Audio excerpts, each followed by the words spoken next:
Welcome guys GK MCQs MK channel में आपका बहुत बहुत स्वागत है। सब्सक्राइब कीजिए जीके एमसीक्यूज एमके चैनल को और पाए रोजाना मल्टीपल चॉइस क्वेश्चन जो आपके इंट्रेंस एग्जाम कंपटीशन एग्जाम के लिए बहुत ही ज़्यादा हेल्पफुल है। सो गाइज आज के इस वीडियो में डिस्कस करने वाले वायरस डिजीज़ यानी कि वायरस से होने वाले रोग, ठीक है, विषाणु से होने वाले रोगों के बारे में। यहाँ से आपके इंट्रेंस एग्जाम कंपटीशन एग्जाम में क्वेश्चन बनता है गाइज, ठीक है। तो हमने जीवाणु के बारे में पढ़ लिया था पिछला जो वीडियो था, ठीक है। और जो सब्सक्राइबर होंगे उनको तो रेगुलर वीडियो मिल रहा होगा। अगर आपने भी सब्सक्राइब नहीं किया तो आप भी सब्सक्राइब कर लीजिए। सो इसमें हम बेसिक डिटेल भी देखेंगे इन सभी डिजीज़ की, ठीक है। जो सारे रोग ना यहाँ पे विषाणु से होने वाले, इन सभी की बेसिक डिटेल भी हम देखेंगे, ठीक है। तो चलिए शुरू करते। तो विषाणु से होने वाली बीमारियाँ गाइज, इनकी ट्रिक के साथ आपको याद रखना है। ट्रिक क्या है आप देख सकते हो, रेखा हमें हिट करके पीछे छोड़ गई OH, ठीक है। तो ये आपको याद रखना है बस, इसमें सारे रोग छिपे हुए हैं। रेखा हमें हिट करके पीछे छोड़ गई, तो यहाँ पर जो रे आया है वो रेबीज के लिए आया है, ठीक है। रेबीज जो रोग होता है इसके बारे में हम बेसिक डिटेल देखेंगे, बिल्कुल भी आपको फिक्र नहीं करनी है। ख देख सकते हो आप कसरा के लिए, ह देख सकते हो हर्पीज के लिए, और यह जो मे आया म यानी कि मेपोर मीन्स मेनिंजाइटिस। और यहाँ पर आप देख सकते हो हमें हिट हेपाटाइटिस, टैपो ट्रोकोमा, और यहाँ करके यहाँ पर साइलेंट है, ठीक है। POH तो पोलियो, एड्स, चेचक, ठीक है। अब छोड़ गई का भी क्या होगा उसका भी हम देख लेते हैं। छोड़ गई यानी कि छोटी माता, डेंगू और गल सो, ठीक है। ये आपको याद रखना है ट्रिक के साथ। और लास्ट है हमारा इन्फ्लुएंजा। तो इस प्रकार उस ट्रिक में सारे नाम छिपे हुए हैं, ये आपको याद रखना है। और ये सभी बीमारियां वायरस से होती है। आपसे क्वेश्चन पूछा जाता है कि निम्न में से कौन सी बीमारी वायरस जनित है, जिसका कॉज वायरस है। तो आपको 3 ऑप्शन तो कोई ऑर्डर दे दिया जाएगा और एक ही ऑप्शन ऐसा होगा जिसमें वायरस से होने वाला रोग दे दिया जाएगा। ऐसे क्वेश्चन आपके बनते हैं, ठीक है। तो चलिए ये तो आपको याद गया होगा। इनको हम बेसिक डिटेल में पढ़ेंगे सारे रोगों को 1 बाय 1 करके, कि किससे होता है, इसका कारण क्या है, कौन से वायरस से होता है, उसका नाम ये आपको याद रखना है, ठीक है। और इसके लक्षण क्या है और इसका इलाज क्या है, ये सारी बातें भी हम यहाँ पर डिस्कस करेंगे। तो इससे पहले हम जो पिछला वीडियो था बैक्टीरिया वाला, उसमें हमने ट्रिक याद नहीं की थी, तो उसकी भी ट्रिक मैं आपको बता देता हूँ बैक्टीरिया की, ठीक है। और जिसने बैक्टीरिया वाला वीडियो नहीं देखा तो लिंक नीचे डिस्क्रिप्शन में दे दिया मैंने, वहाँ जाके देख लेना। तो बैक्टीरिया की मैं ट्रिक बता देता हूँ क्योंकि उस वीडियो में हमने ट्रिक नहीं बताई थी। तो चलिए पहले बैक्टीरिया की भी ट्रिक मैं आपको बता देता हूँ। सो गाइज ये है बैक्टीरिया से होने वाले रोगों की ट्रिक, क्योंकि हमारा जो पिछला वीडियो था हमने ट्रिक नहीं बोला था उसमें, ठीक है। तो यहाँ से हम डिस्कस कर लेते हैं ताकि आपको याद हो जाए। उसकी ट्रिक है, गोटी ने नींबू को स्टा यानी कि छटा CD प्ले करने को कहा। गोटी ने नींबू को छट्टा CD प्ले करने को कहा। गो मीन्स देख सकते हो गोनोरिया, कल ही पढ़ा था गोनोरिया आपने, ठीक है। गो टी फॉर टेटनेस, ने निमोनिया, निमोनिया, ठीक है। कोमिस कोड, और यहाँ पर स्टा यानी कि क्षय रोग, T for typhoid, CD syphilis, D for diphtheria, और प्लेग, ठीक है। और यहाँ पर करने को साइलेंट है, ठीक है। चलते आगे। और हमारा जो काली काशी हो जाएगा इसको कहा, और हैजा हो जाएगा। तो इस प्रकार आप बैक्टीरिया की ट्रिक को याद रख सकते हो, और इस ट्रिक से आपको बहुत सारी हेल्प मिलेगी, आपको रटना नहीं पड़ेगा और लाइफ टाइम याद हो जाएगा, ठीक है। आप जॉब के लिए भी अप्लाई करो, आपका 100% वहाँ पर इनमें से सवाल अगर आ भी जाएंगे ना 100% करोगे आप। तो ये बैक्टीरिया का मैंने बता दिया है, और इसका फुल डिटेल वीडियो नीचे डिस्क्रिप्शन लिंक दिया हुआ है, क्योंकि वहाँ हमने ट्रिक नहीं बोल रही थी, तो यहाँ पर मैंने आपको बता दिया। सो गाइस चलिए वापस अपने टॉपिक वायरस पे आ जाते हैं, क्योंकि आज का वीडियो वायरस के ऊपर है, ठीक है। तो चलिए। सो गाइस आप यहाँ पर देख पा रहे होंगे ये सभी वायरस से होने वाले रोग है, और 1 बाय 1 करके सभी रोगों को हम पढ़ेंगे, ताकि कोई भी रोग आ जाए उसके बारे में आप टिक से टिक लगा दो, ठीक है। तो चलिए बेसिक डिटेल हम जान लेते हैं। चैनल को सब्सक्राइब नहीं किया तो प्लीज़ सब्सक्राइब कर लीजिए ताकि आपको मल्टीपल चॉइस क्वेश्चन आपको मिलते रहे।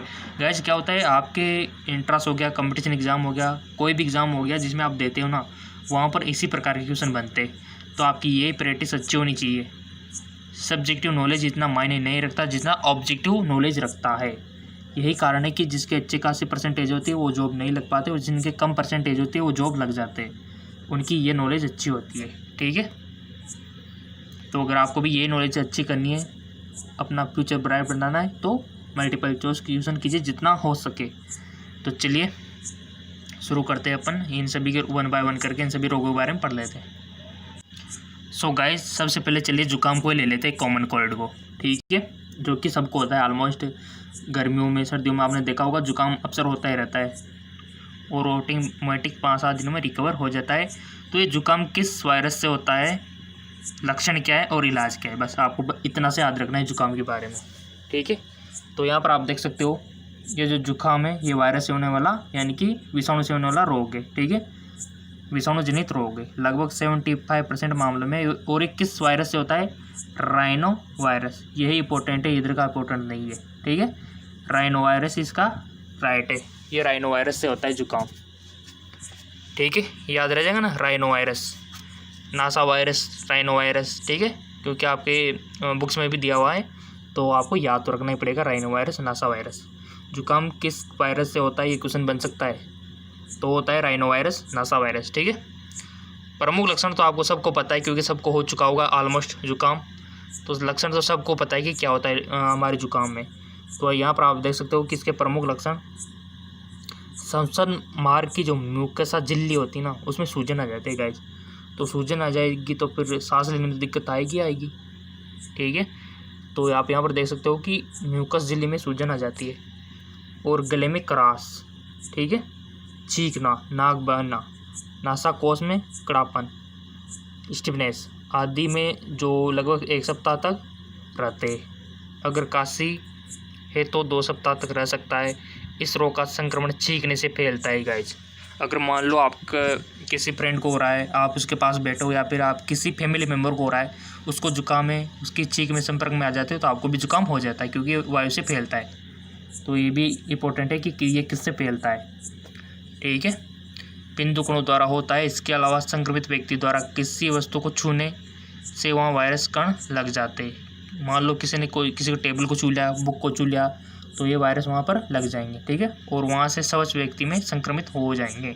इस रोग के उपचार हेतु एस्प्रिन दिया जाता है, एंटीहिस्टामिन की दवाइयाँ दी जाती है, नेजल स्प्रे दिया जाता है, इनसे रिकवर हो जाता है, ठीक हो जाता है, ठीक है। और वायरस से तो दवाइयों का इतना इफेक्ट नहीं होता है इस पर, ऑटोमेटिक 5-7 दिन में रिकवर हो जाते हो आप। तो सिंपल है, जुकाम किससे होता है, कॉमन कोल्ड राइनो वायरस से होता है।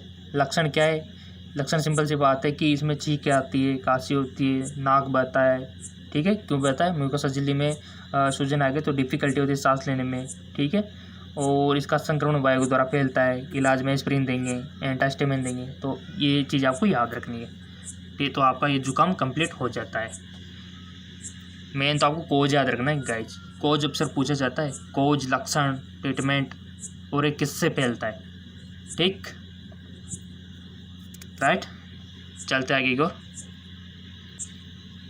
अगला जो रोग है आपका चेचक, स्मॉल पॉक्स, ठीक है।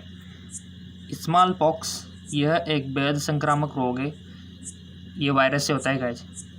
इसके रोगी को सर, पेट, कमर और इसके बाद पूरे शरीर में क्या होता है, भयंकर दर्द होता है। इसके बाद शरीर पर लाल दाने पड़ जाते हैं। इस रोगी को सभी से अलग रखा जाता है और घर पर आसपास लोगों को इसको टीका लगवाना चाहिए। चेचक रोग, स्मॉल पॉक्स इसको बोलते हैं, ठीक है ना। तो इसके बारे में थोड़ा सा देख लेते हैं, स्मॉल पॉक्स के बारे में। गाय जी ये जो आप तस्वीर देख रहे हो ये स्मॉल पॉक्स के पेशेंट की है, ठीक है। और भी मैं आपको दिखा देता हूँ, ये जो आप तस्वीर देख पा रहे होंगे ये स्मॉल पॉक्स की है, ठीक है। इस बच्चे को स्मॉल पॉक्स हो रहा है, तो आप लक्षण देख पा रहे होंगे कि आपको क्या दिखाई दे रहा है इसमें, जो कि एक नॉर्मल व्यक्ति में नहीं होता। तो इसके लक्षण है, ठीक है। चलते आगे को। सो गाइस जैसे कि अभी आपने देखा था, तो इसके लक्षण तो आप इजीली बता सकते हो। और एक किस वायरस से होता है, ये होता है वेरियोला वायरस से ये होता है, ठीक है, वेरियोला वायरस से, ये आपको याद रखना है। लक्षण इसके सेम है। स्किन पे क्या होता है आपने देखा होगा, दाने बन जाते हैं किस प्रकार से, और इसमें बुखार भी आता है, वोमिटिंग भी होती है। ठीक है, तो ये बहुत ही खतरनाक डिजीज़ है। चेचक वेरियोला से होता है। नेक्स्ट है आपका पोलियो। ठीक है, इसकी अगर हम बात करें तो यह रोग विषाणु यानी कि फिल्ट्रेबल वायरस के कारण होता है। इसका प्रभाव केंद्रीय नाड़ी जाल पर यानी कि आपको जो केंद्रीय नर्वस सिस्टम होता है, इसके रीढ़ की हड्डी और आंत के कोशिकाएं नष्ट हो जाती है। इसके उपचार के लिए बच्चों को पोलियोरोधी दवा पिलाई जाती है, जैसे कि आपको पता है, बचपन में आपने भी पी होगी। पोलियो की टीकों की खोज किसने की थी? जॉन सॉल्क ने की थी, परंतु वह इंजेक्शन द्वारा दी जाने वाली वैक्सीन थी। इसके बाद अल्फ्रेड सेबिन ने 1957 में मुख से ली जाने वाली ड्रॉप की खोज की। देखो, पहले जो जॉन सॉल्क ने की थी वो तो इंजेक्शन से दी जाती थी दवाइयाँ। ठीक है, और अभी जो आपने पी थी वो साबिन, उसकी डिस्कवरी किसने की थी? एल्बर्ट साबिन ने की थी, ताकि बच्चों को दर्द न हो, ड्रॉप से पिलाया जाए। ठीक है, तो ये किस वायरस से होता है आपको पता है, उसका हम अभी आपको इसका रिव्यू दिखा देते हैं। सो गाइज, आप देख पा रहे होंगे स्क्रीन पे, ये है पोलियो का मरीज़। ठीक है, इसकी लेग्स आप देख पा रहे हो कितनी वीक है और ये चल फिर नहीं सकते। ठीक है ना, तो इसके लक्षण होता है और वो पोलियो वायरस से होने वाला रोग है। ठीक है, तो इसी इमेज से आप याद रख सकते हो। और ये किसके द्वारा ट्रांसमिट होता है वो भी हम डिस्कस कर लेते हैं। चल अब वापस अपने रिव्यू पे चले आते हैं। सो गाइस, जैसा अभी आपने देखा था वो पोलियो का पेशेंट था। ठीक है, तो ये नर्वस सिस्टम को इफेक्ट करता है। तो इसमें क्या होता है, पोलियो वायरस से होता है और ये हवा और ये खाने पीने के थ्रू फैलता है गाइस, फूड के थ्रू, वाटर के थ्रू, ये आपको याद रखना है। ये किससे ट्रांसमिट होता है? वाटर, फूड के थ्रू इसका ट्रांसमिशन होता है। जिस प्रकार जुकाम का वायु थ्रू होता है ना, तो इसका वाटर और फूड के थ्रू होता है। और लक्षण आपने देख ही लिए। ठीक है ना, चलते आगे एक और। अगला डिजीज़ आपका डेंगू। ठीक है ना, डेंगू फीवर या फिर इसको बोल सकते हैं ब्रेक बोन फीवर।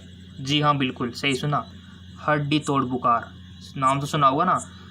तो इसको ब्रेक बोन फीवर भी बोल सकते हो आप। यह रोग जिस वायरस के कारण होता है उससे एडिस एडिप्टी, एडिस एलोपिक्टम क्यूलेक्स पेंटिस द्वारा संचारित किया जाता है। ठीक है, तो ये इनके मच्छरों के नाम है, आपको याद रखने हैं। इस रोग में बहुत तेज बुखार आता है और सर, आँख, पेशी और जोड़ों में भयंकर पीड़ा होती है, इसलिए इसको हड्डी तोड़ बुखार भी कहा जाता है डेंगू को। तो इसके लक्षण हो गए, वायरस से होने वाला ये रोग है। इसका ट्रांसमिशन किसके द्वारा होता है? एडिस एडेप्टी मच्छर के थ्रू होता है। ठीक है, तो ये मच्छरों से बच के रहा करो। ये वायरस आपके अंदर चला गया तो आपको भी डेंगू हो सकता है। और डेंगू में खास बात यह है कि आपके जो प्लेटलेट्स होते हैं, प्लेटलेट्स यानी कि जो रक्त का थक्का बनाने में सहायक है, तो इसकी कमी हो जाती है गाइस बहुत सारी। तो इसमें क्या होता है, इसकी कमी जो हो गई ना, फिर ब्लड का क्लॉट नहीं बन पाएगा ऐसी कंडीशन में। और अंदर भी क्या होता है, फिर अंदर भी ब्लीडिंग स्टार्ट हो जाती है, आपके इंटरनल ब्लीडिंग जिसको आप बोलते हो। ठीक है, तो ऐसी कंडीशन में फिर कंट्रोल पाना बहुत ही मुश्किल होता है। तो ऐसी कंडीशन पे प्लेटलेट्स चढ़ाने पड़ते हैं, जो कि बड़ी मुश्किल से मिलते हैं। ठीक है, तो डेंगू से बच कर रहिए, अपने आप को मच्छर काटने से बचाइए। ठीक है, बरसात के मौसम में।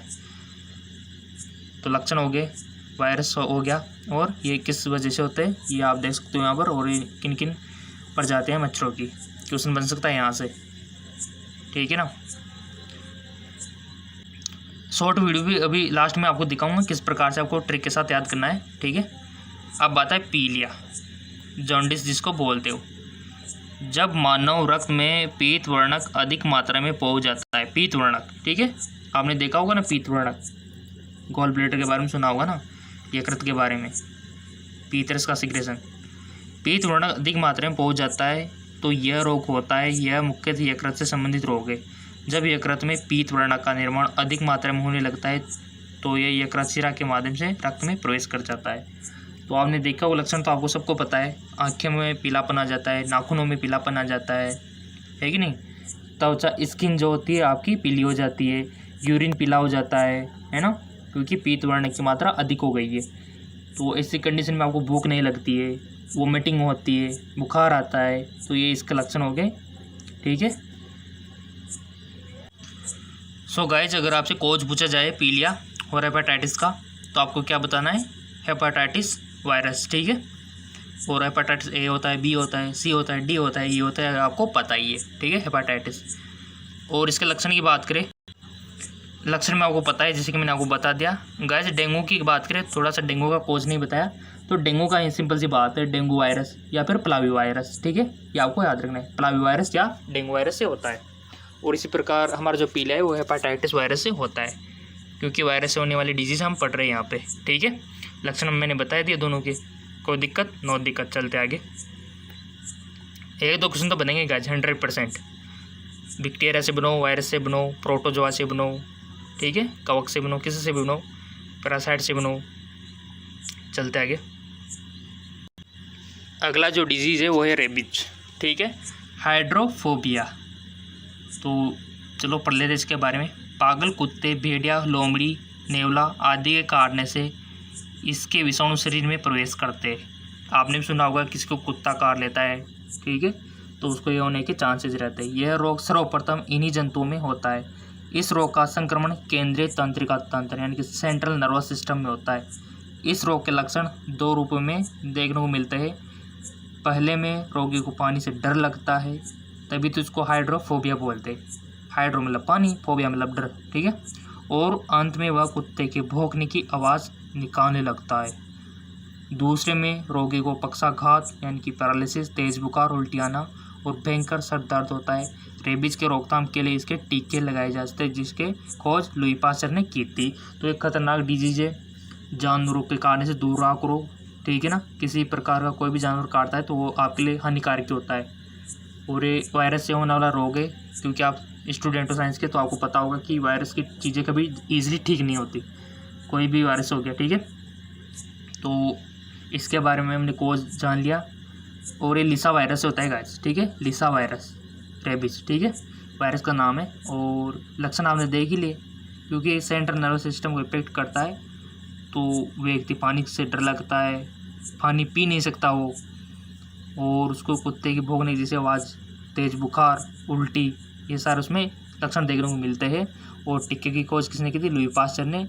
और गाइस इसके पेट में 14 टीके लगाए जाते हैं अगर किसको हो जाता है तो, ठीक है। तो ये आपको रेबीज के बारे में ये नॉलेज तो होनी चाहिए। चलते आगे, एक और क्वेश्चन बन सकता है रेबीज से। चलते आगे, एक और मेनिंजाइटिस है अगला आपका, मेनिंजाइटिस। यह रोग मानव मस्तिष्क को प्रभावित करता है। रोगी को पहले तेज बुखार आता है और बाद में बेहोशी हो जाती है। और ये किससे होता है? ये वायरस से भी हो सकता है, बैक्टीरिया से भी हो सकता है, ठीक है। तो आपके जो मस्तिष्क में आपने पढ़ा होगा ना, सब पढ़ के आए हो, मस्तिष्क में आपने देखा होगा यहाँ पे लेयर होती है मस्तिष्क के ऊपर हल्की हल्की सी, उसमें सूजन आ जाती है गाइस। मस्तिष्क में ऊपर लेयर होती है, उसमें सूजन आ जाती है, उसको बोलते हैं मेनिंजाइटिस। ये वायरस के इन्फेक्शन के कारण आती है, और बहुत सी कंडीशन में बैक्टीरिया के इन्फेक्शन के कारण, ठीक है। तो इसको बोलते हैं मेनिंजाइटिस, मस्तिष्क की सूजन, मस्तिष्क की जो झिल्ली होती है उसमें सूजन। अब आता है ट्रेकोमा। ट्रेकोमा क्या होता है? यह आँख की कॉर्निया से संबंधित रोग है। आँख की जो कॉर्निया होती है उससे संबंधित इस रोग में आँखों के कॉर्निया में वृद्धि हो जाती है, जिससे रोगी निद्राग्रस्त सा लगता है। इस रोग के उपचार के लिए पेनिसिलिन और क्लोरोमाइसिटिन आदि दवाइयों का प्रयोग किया जाता है। आँखों का रोग है ट्रोकोमा, आँखों की कॉर्निया से संबंधित रोग है, इतना सा तो याद रख लो आप, ट्रोकोमा। कॉर्निया सब जानते होंगे, जिसको डोनेट भी किया जाता है। तो किस पार्ट को किया जाता है कि कॉर्निया भाग को, पता ही नहीं चलता कि किसने डोनेट किया, क्योंकि ये पारदर्शी पार्ट होता है, ठीक। चलते आगे को, अगला है आपका चोटी माता यानी कि चिकन पॉक्स। यह रोग भी चेचक की भांति अत्यधिक संक्रामक है। इसमें हल्का बुखार के साथ शरीर पर पित्तिकाएं निकल आती है, जिसके उपचार के लिए चेचक का टीका लगाया जाता है, ठीक है, चिकन पॉक्स। सो गाइज आपको अब एक डाउट आ रहा होगा, सर ये कि चिकन पॉक्स और फिर स्मॉल पॉक्स में क्या अंतर है? दोनों सेम तो नहीं है? जी बिल्कुल ये सेम नहीं है, दोनों में बहुत बड़ा अंतर है। अभी मैं आपको बताऊंगा कि क्या अंतर है चिकन पॉक्स में और स्मॉल पॉक्स में। तो चलिए, सो गाइस जैसे कि आप स्क्रीन पर देख पा रहे होंगे, चिकन पॉक्स के रेसेस कुछ इस प्रकार के होते हैं और स्मॉल पॉक्स के रेसेज कुछ इस प्रकार के होते। ठीक है, देखिए चिकन पॉक्स के रेसेज और स्मॉल पॉक्स के रेसेज। अब इसके बीच में जो डिफरेंस है वो थोड़ा सा देख लेते हैं ताकि आपको ईजिली याद रह जाए। सो गाइज, ये जो आप चार्ट देख रहे हैं ना, ये स्मॉल पॉक्स और चिकन पॉक्स में डिफरेंस है। जैसे कि फीवर बुखार की बात करें तो स्मॉल पॉक्स में क्या होता है, 2 से 4 दिन बिफोर रेसेज जो प्रकट होते हैं इसमें बुखार के। ठीक है, और चिकन पॉक्स में एट द टाइम रेसेज होता है। ठीक है, रेसेज की बात करें तो इसमें अपीयरेंस क्या होता है, पॉक इन सेम स्टेज। ठीक है, और इसमें सिविरल स्टेज में होता है। ठीक है, डेवलपमेंट इसमें स्लो होता है और चिकन पॉक्स में रिपीट होता है।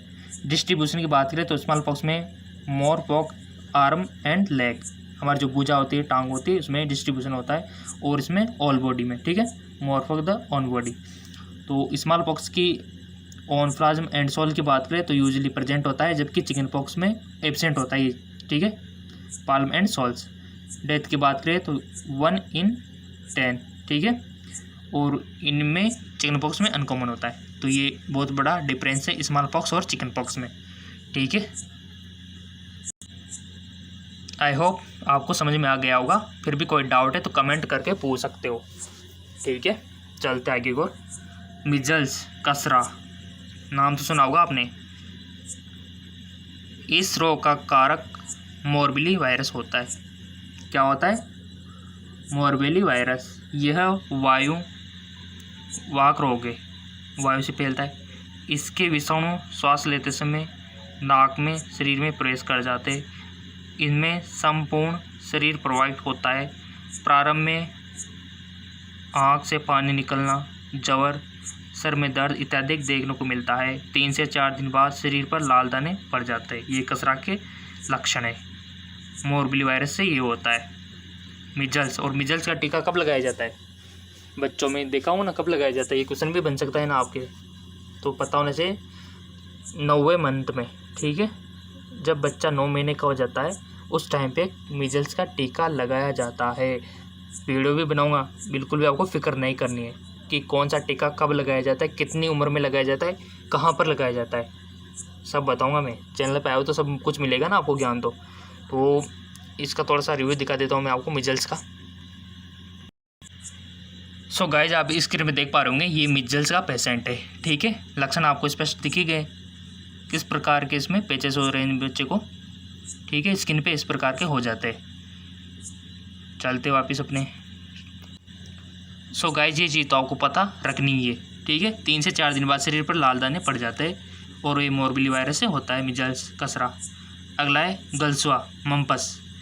इस रोग का जो कारक मम्पस वायरस। कौन है, मम्पस वायरस। इस रोग से मानव की लाल ग्रंथि प्रभावित होती है। रोगी की लार से ही इस वायरस का प्रसार होता है। शुरुआत में सर दर्द, कमजोरी व झुर्रियाँ महसूस होती है। ये आपको पता रखना है गाइज, लक्षण इसके। सो गाइज, आप देख पा रहे होंगे स्क्रीन पे, ये मम्पस का पेशेंट है। आप देख पा रहे हो किस प्रकार से सूझा हुआ है। ठीक है, ताकि आपको याद रह सके कि मम्पस कुछ इस प्रकार का होता है। चलते आगे की ओर। सो गाइज, मैं आपको शॉर्टकट में भी थोड़ा सा दिखा देता हूँ ताकि आपको इजीली याद रह सके। ठीक है, जैसे कि विषाणु की खोज किसने की थी, इवानोव्स्की ने तंबाकू के पत्ते के मोजेक में। ठीक है, पहला विषाणु कौन सा था, TMV, टोकेबो मोजेक वायरस। पूछा जा सकता है क्वेश्चन। सजीव और निर्जीव की बीच की योजकड़ी कौन है, वायरस, विषाणु। ठीक है, और विषाणु जनित रोगों के कुछ टिक्स जो कि आपको याद रह सके इजीली, जैसे कि डेंगू हो गया। ठीक है, तो डेंगू अन्य नाम पीत ज्वर भी बोलते हैं इसको, येलो फीवर भी बोलते हैं गाइस जिसको। ठीक है ना, डेंगू। और हड्डी तोड़ बुखार, ब्रेकबोन डिजीज़। तो ये किस ऑर्गन को इफेक्ट करता है, यानी कि प्रभावित अंग कौन सा है, तो ये लीवर को इफेक्ट करता है। क्वेश्चन ऐसे बन सकता है। वेक्टर कौन होता है, वाह को कौन होता है, किसके थ्रू ये फैलता है, तो एडिस मच्छर। टेस्ट कौन सा किया जाता है, टॉर्की क्वेट टेस्ट। तो ये चीज़ आपको पता रखनी है, इम्पोर्टेंट है। चलते आगे और वीडियो को 2 से 3 बार देख लेना, सब याद हो जाएगा आपको। चिकनगुनिया, सबने नाम सुना होगा टेलीविज़न में वगैरह में। ये किसको इफेक्ट करता है, ये आपके यकृत को इफेक्ट करता है। वेक्टर कौन होता है, एडिस मच्छर, मोस्ट इम्पोर्टेंट। एडिज मच्छर होता है और फिर मलेरिया का कौन होता है? ऑब्वियसली बात है, सिंपल, मादा यानी प्लीज़। तो चिकनगुनिया का एडिज होता है, ठीक है गाइस। देख लो मच्छरों से कितने रोग होते, बच के रहो मच्छरों से। कितने सारे डिजीज़ यहाँ पर आप देखने को मिल रही है मच्छरों वाली। कसरा, मिजल्स, प्रवाहित अंग यकृत, माध्यम वायु द्वारा फैलता है, जिसका हम पिछली बार डिस्कस कर चुके हैं। गलछुआ, तो लार ग्रंथि, जीवन में एक बार। रूबेला, टीका कौन सा लगाया जाता है? रूबेला में MMR का, ठीक है। M का मतलब मिजल्स, M का मतलब मम्पस, R का मतलब रूबेला। 9 से 5 की एज में। चेचक, प्रभावित अंग त्वचा, कारक वेरियोला वायरस। जैसे कि मैंने बताया था कि चेचक किससे होता है? वेरियोला वायरस से होता है। क्वेश्चन बन सकता है, तो वेरियोला को रट लो, समझ लो मतलब। चोटी माता रोग चेचक, प्रभावित अंग त्वचा, कारक वेरिसेला जोस्टर वायरस, ठीक है। टीका कौन सा? मृत या निष्क्रिय रोगाणु का लगाया जाता है। खोज एडवर्ड जेनर ने की थी।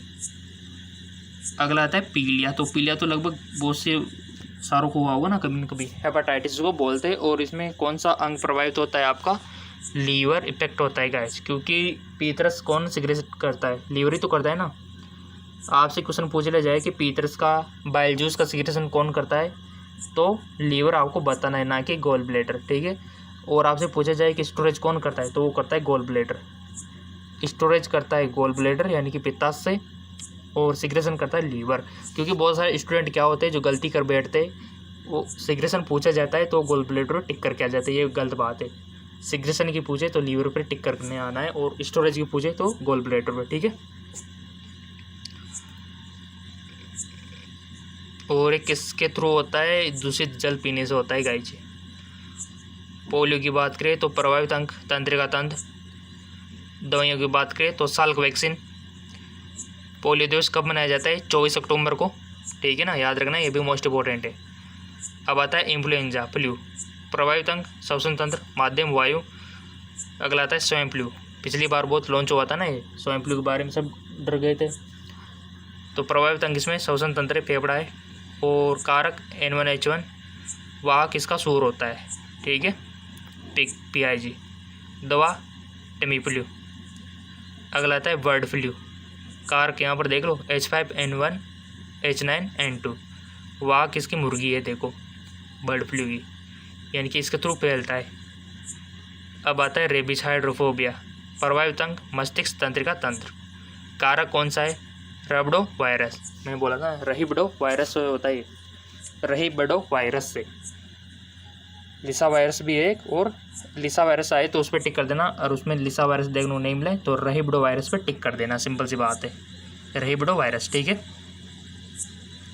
वाहक की बात करें तो कुत्ता, बिल्ली, बंदर, लोमड़ी, नेवला, ये जो जानवर है इनके काटने से होता है, इनके लार में प्रेजेंट होता है ये वायरस रहीबिडो। एंटी रेबीज का टीका लुइस पास्चर ने इसकी खोज की थी। अब आता है किलर निमोनिया, सारस। इसमें प्रभावित ऑर्गन हमारा रेस्पिरेटरी सिस्टम ही है। कारक की बात करें तो कोरोना वायरस यहाँ पर नहीं आएगा, यहाँ पर आना चाहिए रहीनो वायरस, ठीक है, रहीनो वायरस आएगा, ठीक है। 2003 में चीन के यहाँ पर मिस्टेक किया हुआ है, तो ये चीन में अलग बात है, कोरोना की बात यहाँ पर की हुई है, बट यहाँ पर हम निमोनिया पढ़ रहे हैं। तो निमोनिया किस वजह से होता है ये तो हमने बैक्टीरिया वाले चैप्टर में पढ़ लिया था, ठीक है, तो इसको आप छोड़ सकते हो। यहाँ पर आप जुकाम कर दो, तो जुकाम संतंत्रिका रोग है और रहीनो से होता है, ठीक है। अब बात है यौन संचरित रोग एड्स, ये भी वायरस से होता है, तभी तो इलाज नहीं है ना। एड्स का फुल फॉर्म और HIV का फुल फॉर्म ये तो आना चाहिए, देखो गाइस सबको। एड्स का फुल फॉर्म होता है A means acquired, I mean immuno deficiency, S for syndrome, acquired immuno deficiency syndrome. और HIV की full form human immuno deficiency virus, HIV की फुल फॉर्म होती है।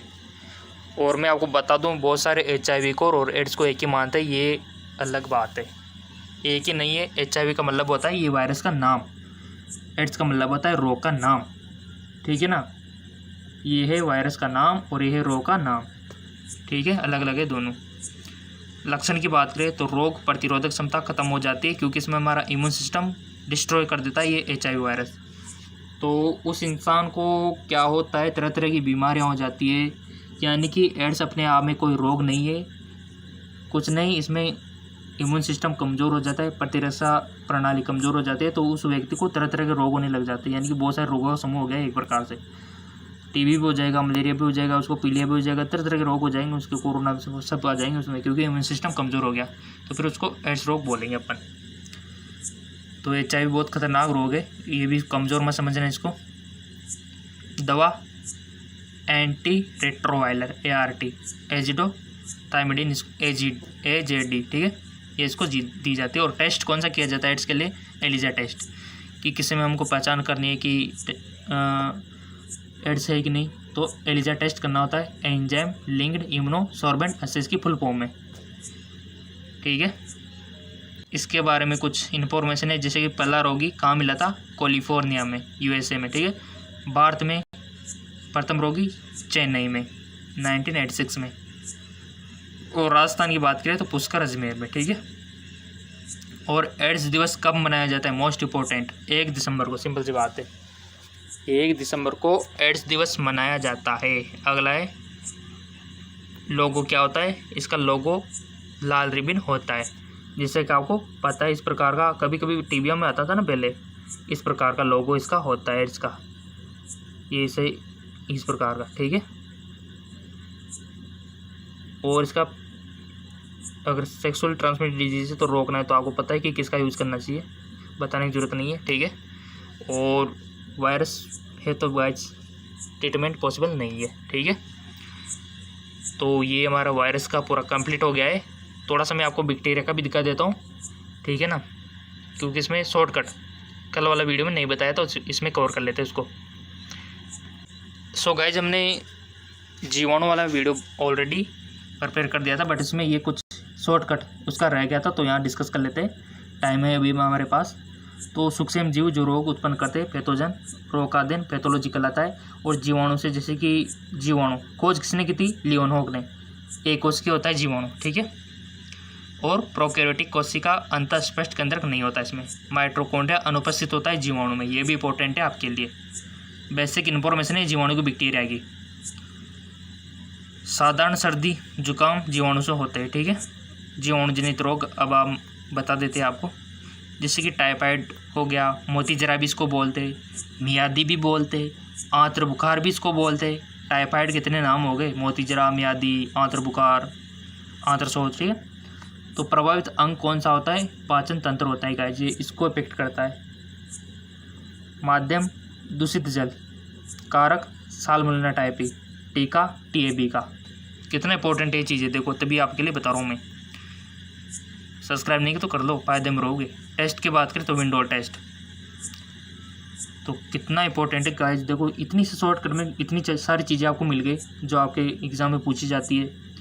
प्रभावित अंग आपने पता लगा लिया, माध्यम लगा लिया, कारक का पता लगा लिया कौन सा कारण है, टीका का पता लगा लिया आपने, टेस्ट का, इतने से चैप्टर में, ठीक है। स्क्रीनशॉट ले लेना अगर लेना चाहो तो, ताकि आप जब भी एग्ज़ाम देने जाओ उससे पहले इसको देख लो। अब आता है नेक्स्ट TB। देखो TB को क्या बोल सकते हैं? तपेदिक भी बोलते, क्षय रोग भी बोल सकते हो, या फिर काक रोग भी इसको बोल सकते हो। तो प्रभावित अंग कौन सा है? फेफड़ा, श्वसन तंत्र को इफेक्ट करता है। माध्यम वायु के द्वारा फैलता है। कारक माइकोबैक्टीरियम ट्यूबरकुलोसिस के कारण ये होता है। टीका BCG का, BCG बेसिलाई क्लेमेटर गुरेन, ठीक है। तो इसके फुल फॉर्म होती है BCG के टीके की। और डॉट्स की टेबलेट भी आती है, ठीक है। टेस्ट मोनटॉक्स टेस्ट किया जाता है, ठीक है। ये TB के बारे में चाहे तो आप इसका स्क्रीनशॉट ले सकते हो। अगर स्क्रीनशॉट लेना नहीं चाहते तो अपने पास रफ कॉपी में इसको लिख लो, या फिर अपने नोट्स भी आप बना सकते हो इसके देख के, ताकि बहुत आपके आगे तक काम आएंगे। और ऐसी चीज़ें बड़ी मुश्किल से मिलती है। अगर आप लिखना नहीं चाहो तो वीडियो को 2 से 3 बार देख लेना, सब कुछ याद हो जाएगा गाइज। 100% पूछा जाएगा एग्ज़ाम में। अब आता है टिटनेस। तो टिटनेस ये जीवाणु जनित रोग है, क्योंकि उस वीडियो में हमने डिस्कस नहीं किया था तो यहाँ कर लेते, टाइम बचा हुआ है। तो टिटनेस को धनुस्तंभ भी बोल सकते हैं, लोग जो भी इसको बोल सकते हैं, धनुवार्त भी इसको बोल सकते हैं। तो प्रभावित अंग कौन सा है गाइस? तंत्रिका तंत्र है, ठीक है। माध्यम मिट्टी, जल, गोबर, ठीक है, यानी कि इनमें होता है अगर ये कहाँ से प्रवेश करता है, कहाँ पर कट लग जाता है ना वहाँ से। कारक की बात करें तो क्लोस्ट्रीडियम टिटेनी से होता है, ठीक है। टीका कौन सा है, टिटेनस का, ATS, anti tetanus serum, ATS। Screenshot ले सकते हो, नहीं तो आप इसको लिख भी सकते हो, इम्पोर्टेंट है। परटूसिस, काली कासी, कुकर कासी बोल सकते हो। प्रभावित अंग फेफड़ा, श्वसन तंत्र। माध्यम वायु के द्वारा फैलता है। कारक हेमोफिलस परटूसिस के कारण होता है। टीका DTP यानी कि डिप्थीरिया, परटूसिस और वुपिंग कफ के थ्रू होता है, ठीक है। चलते आगे। अब बात है डिप्थीरिया, रोहिणी भी इसको बोल सकते हो। प्रभावित अंग गला होता है। माध्यम यानी कि कच्चा दूध के थ्रू फैलता है। कारक कॉर्नेबैक्टीरियम डिप्थेरी और टीका DTP। कच्चे दूध को नहीं पीना चाहिए, उबालकर थोड़ा सा पौष्टिकरण करके पीना चाहिए, लिख सकते हो गाइज आप। नोट्स बनाया करो, शॉर्ट नोट्स इस प्रकार के। कुष्ठ रोग, लेप्रोसी, कोड। देखो एक जो रोग है उसके कितने नाम हो सकते हैं, ये सारे नामों को पता होना चाहिए, एग्जाम में किसी भी नाम से आ सकता है। प्रभावित अंग नर्वस, इसका हमारा जो नर्व सिस्टम होता है, तंत्रिका तंत्र है। माध्यम वायु। कारक माइकोबैक्टीरियम लेप्रे। टीका MDT, मल्टी ड्रग थेरेपी, ठीक है। तो ये कोड के बारे में सारी जानकारी आपके सामने है, कंप्यूटर स्क्रीन पे, आपके मोबाइल स्क्रीन पे। कौन बनेगा करोड़पति, ये तो एग्जाम देने के बाद पता चलेगा, और वही बनेगा करोड़पति जिसने ये ट्यूशन अच्छे कर दिए, ठीक है। तो वही वाली बात आपके सामने है कि कौन बनेगा करोड़पति, KBC। ऑब्वियसली बात है, जॉब लग गई तो करोड़पति बनोगे और क्या, ठीक है। और उनके लिए ये करना पड़ता है मल्टीपल चॉइस क्वेश्चन। हैजा हो गया, कोलेरा, कोलेरा बोल सकते हो। प्रभावित अंग आंत को इफेक्ट करता है ये। कारक निर्जलीकरण या विब्रियो खोलेरी से होता है गाइज। कोमा आकार का एक होता है बैक्टीरिया, ठीक है, विब्रियो खोलेरी से, ठीक है। उपाय ORS का घोल पिलाना चाहिए हैजा के, क्योंकि इसमें दस्त होते ऐसे रोगियों को उल्टियाँ होती है, अगर किसी को हैजा हो जाता है, जान भी जा सकती है अगर गंभीर हो जाए तो। हैजा छोटी मोटी बीमारी नहीं है, कंट्रोल पाना बहुत क्विकली होना चाहिए इसमें, क्योंकि इसमें डिहाइड्रेशन हो जाता है, यहाँ पर पूछा ना डिहाइड्रेशन, ठीक है। तो डिहाइड्रेशन यानी कि पानी की कमी हो जाती है उल्टी दस्त के कारण। अब आता है फ्लेग, जो कि चूहे से फैलता है। प्रभावित अंग रुधिरवाहिनियों में पेट करता है और वाहक चूहे पर पाए जाने वाले पिस्सू। अगला आता है आपका निमोनिया। प्रभावित अंग कौन सा है, फेफड़ा। माध्यम वायु। भोजन विषाक्त के थ्रू फैलता है, विषाक्त भोजन, ये अगला हो गया हम सर। निमोनिया जो होता है आपने पढ़ लिया था कल, अगर जिसको पता नहीं है तो वीडियो देख लेना, बैक्टीरिया वाला मैंने पढ़ा दिया है, नीचे डिस्क्रिप्शन लिंक दे दिया मैंने, बैक्टीरिया से होने वाले रोग, वहाँ पर पढ़ा दिया निमोनिया अच्छे से। भोजन विषाक्त। प्रभावित अंग पाचन तंत्र को करेगा। कारक निर्जलीकरण, क्लोस्ट्रीडियम बोटुलियम। अगला आता है दिमागी बुखार, मेनिंजाइटिस, जिसको आप बोलते हो, तो तंत्रिका तंत्र को इफेक्ट करता है। कुछ जीवाणु हमारे शरीर में लाभदायक भी होते हैं, तो उनके नाम यहाँ पर दिए हुए, जैसे कि लैक्टोबैसिलस दूध से दही बनाने में, ठीक है, खमीर वाले हो गए, B2 का संश्लेषण में, ये इंपॉर्टेंट बैक्टीरिया है आपके सामने, दवाइयाँ बनाने में, ठीक है। और विषाणु, इवाणु, इसकी ये हम पढ़ चुके हैं, ठीक है। तो गाइज कैसा लगा वीडियो, लाइक कर दीजिए। और आज का वीडियो हमारे विषाणु के ऊपर था, तो जीवाणु वाला वीडियो नहीं देखा तो नीचे डिस्क्रिप्शन में लिंक दिया हुआ है, वहाँ से आप देख सकते हो, ठीक है। और चैनल सब्सक्राइब कर लीजिए ताकि नेक्स्ट वीडियो आपको मिलता रहे रोजाना। ओके, धन्यवाद। टॉपिक बता सकते हो आप, और आपके एंट्रेंस एग्जाम में 100% क्वेश्चन बनेंगे। तो जाइए, नीचे डिस्क्रिप्शन में लिंक दिया हुआ है, वहाँ से जीवाणु वाला और अदर फिजिक्स, केमिस्ट्री, बायोलॉजी का आप क्वेश्चन देख सकते हो। ओके, धन्यवाद।